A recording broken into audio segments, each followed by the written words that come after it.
Okay, this is the second session in prostate cancer station. This is a pathology station in the MRCS part B. Okay, so they will ask you the second question. In the first question, you have taken multiple biopsies. They are going to ask you why multiple. Why will you take multiple biopsies? Why just you take one biopsy and that will be enough? And the answer for this is concluded in two things.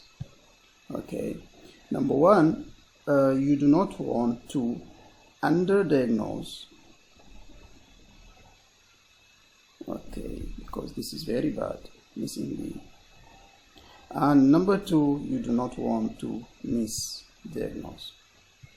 Okay, so what is underdiagnosis and what is misdiagnosis? Underdiagnosis is that there is cancer and you are telling that I did not find any cancerous cells, and in this way the patient may die because you did not find anything.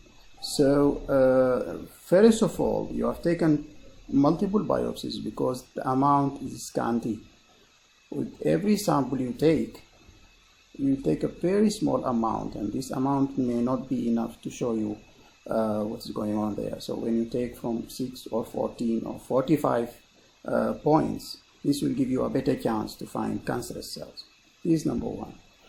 Okay, number two, you do not want to misdiagnose here. And actually in some patients, the prostate has no cancerous cells. It is benign completely. But there is something called benign mimickers. Okay, benign mimickers.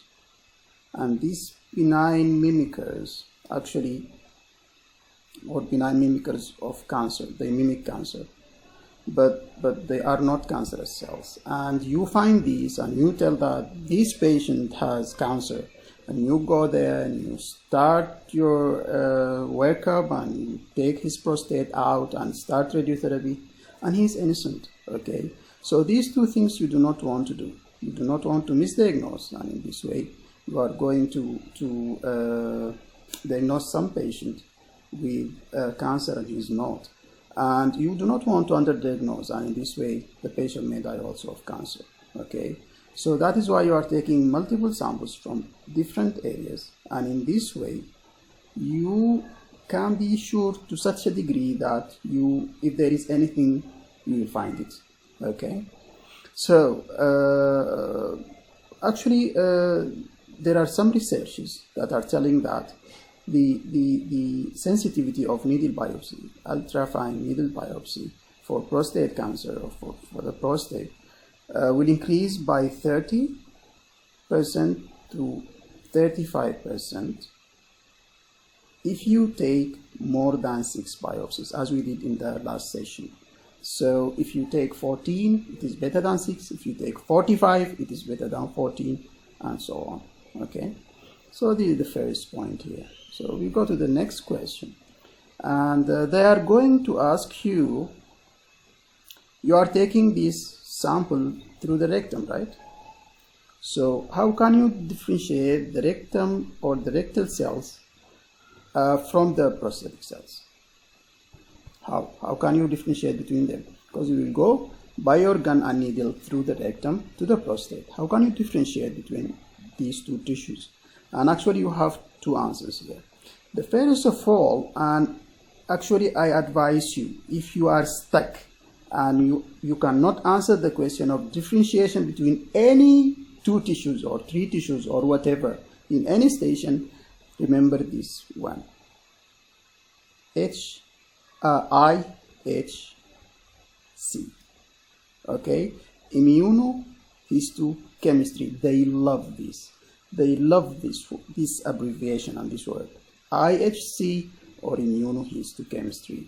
You will be professional here. Okay, so there is an immunohistochemical marker. Okay, that is called AMACR. AMACR. Okay, and this AMACR is an abbreviation for alpha. This is for the A, methyl,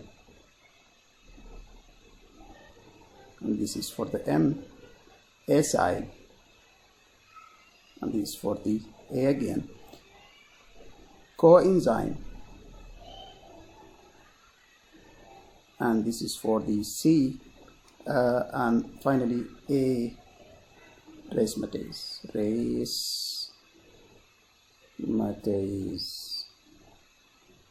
Okay. Alpha methyl acyl coenzyme A resmatase, or AMACAR. Okay. This is a marker, an immunohistochemical marker that differentiates between rectal cells and prostatic cells. There is another marker, but actually this is special for the rectum.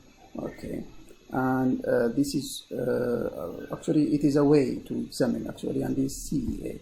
Okay, so CEA is a marker or a way by which you can differentiate the rectal cells from the prostatic cells. Okay. Well, we will go to the last question in this session here, okay, and then we'll continue in the other sessions. They are going to ask you about the gene mutations, and let me tell you that this is the worst question in this session, okay, fine, in prostate cancer. Okay.